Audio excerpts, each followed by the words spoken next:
60 years after the birth of Christ, Britain exploded. A woman with red hair, a war chariot, and iron-tipped spears burned Roman cities to ash. She crucified collaborators.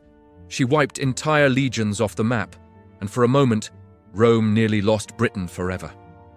This is Queen Boudica and the rebellion that terrified the greatest empire on earth.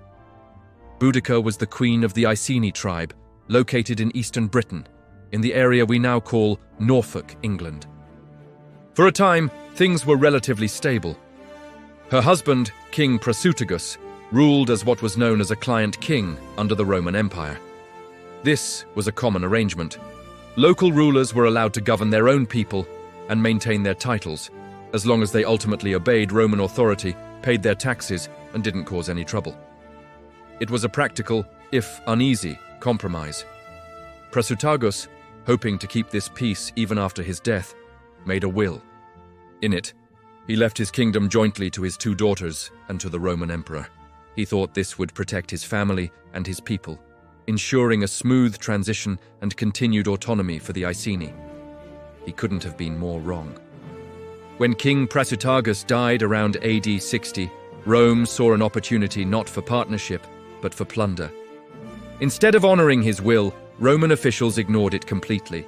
They declared the Iceni kingdom annexed, treating it as conquered territory. Local Roman administrators, led by the procurator Catus Decianus, moved in to seize everything. Iceni lands were confiscated. The property of the tribe's leading nobles was plundered. To add unimaginable insult to injury, Queen Boudica herself was publicly stripped and flogged like a common criminal. Her two young daughters were subjected to the ultimate violation, raped by Roman soldiers.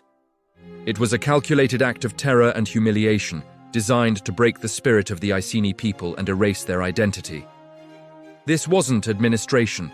It was a brutal display of power, and it lit a fuse that would soon engulf the entire province. For Boudica and for her people, there was no turning back. Revenge was the only path left. Fueled by rage and a thirst for justice, Boudica didn't just rally her own people. She forged a powerful alliance with neighboring tribes who had their own grievances against Rome, especially the Trinovantes. The Trinovantes had been displaced from their capital, Camulodunum, to make way for a colony of Roman military veterans who treated the locals with contempt. Together, they formed a massive rebel army. Ancient sources, while often prone to exaggeration, suggest a force of somewhere between 80,000 and 100,000 warriors. This wasn't a professional army in the Roman sense. It was an entire society mobilized for war. Farmers, blacksmiths, nobles, and even women, all armed with whatever they could find. Spears, shields, and a burning desire for freedom. Boudica, standing tall in her chariot, became the symbol of their unified defiance. Their first target was chosen with precision: Camulodunum, modern-day Colchester. It was the colonial capital of Roman Britain, a symbol of everything they despised. It had to burn. Camulodunum was completely unprepared. As the veterans' colony, it had no significant defensive walls. When Boudica's massive army descended, the city fell with shocking speed. The Roman settlers and collaborators within were shown no mercy.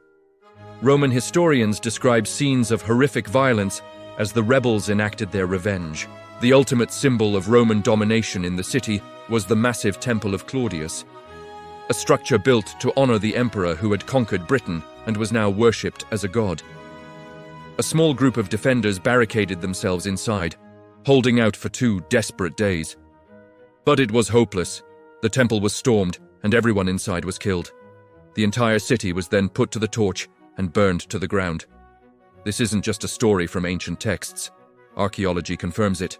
To this day, when excavating in Colchester, archaeologists find a thick, black layer of ash and destruction, known as the Boudican destruction layer, a physical scar left in the earth from this exact violent moment. The Roman governor, Gaius Suetonius Paulinus, was away in Wales, campaigning against the Druids on the island of Mona, now Anglesey.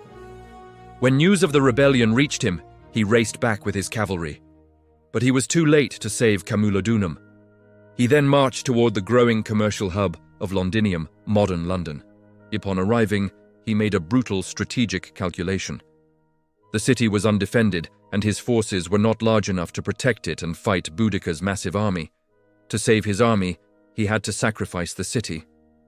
Suetonius ordered an evacuation, but not everyone could or would leave. He abandoned Londinium to its fate. Boudica and her army arrived soon after and showed the city no mercy. Just like Camulodunum, Londinium burned. From there, the rebel army marched on to Verulamium, near today's St. Albans, another pro-Roman town. It too was completely annihilated. The Roman historian Tacitus estimates that in these three cities, between 70,000 and 80,000 Roman citizens and their allies were killed. It was a staggering loss of life, and the message was clear: Roman Britain was on fire. So who was this woman who could command such loyalty and unleash such fury? The Roman writers who documented the rebellion, Tacitus and Cassius Dio, paint a terrifying picture of Boudica. They describe her as a formidable figure, tall, with a fierce expression, and a mass of red hair that fell to her waist. She had a harsh, commanding voice. She wore a golden torque around her neck, a sign of Celtic nobility, and a multicolored tunic.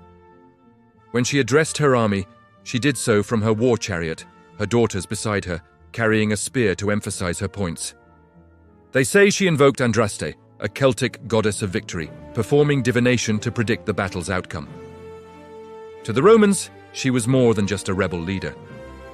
She was the antithesis of their civilized order, a barbarian queen leading a chaotic horde. She was a woman who had taken on a man's role as a war leader, shattering Roman social norms. She was, in their eyes, chaos incarnate, a primal force of nature that had risen from the misty wilds of Britain to challenge the very idea of empire. Finally, in the year AD 61, Suetonius Paulinus knew he could retreat no further. He had managed to regroup and gather his forces, including the 14th and parts of the 20th legions. He had around 10,000 highly trained professional soldiers.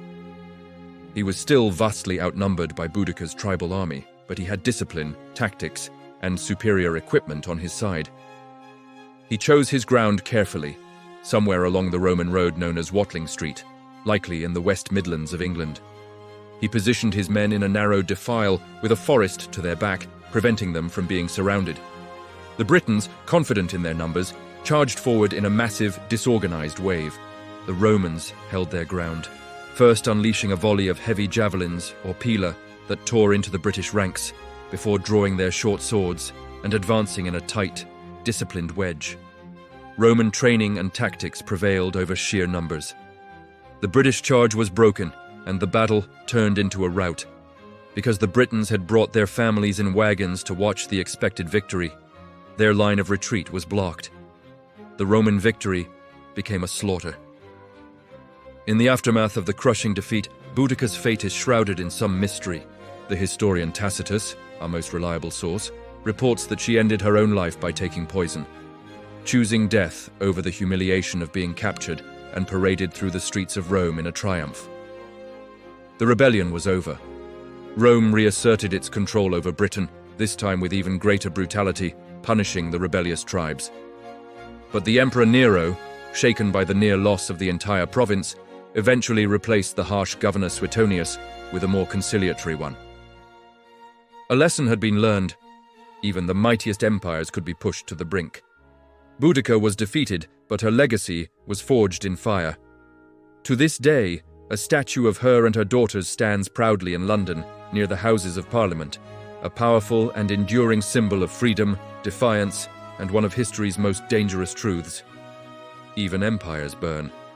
Thanks for watching, and be sure to subscribe for more stories from history.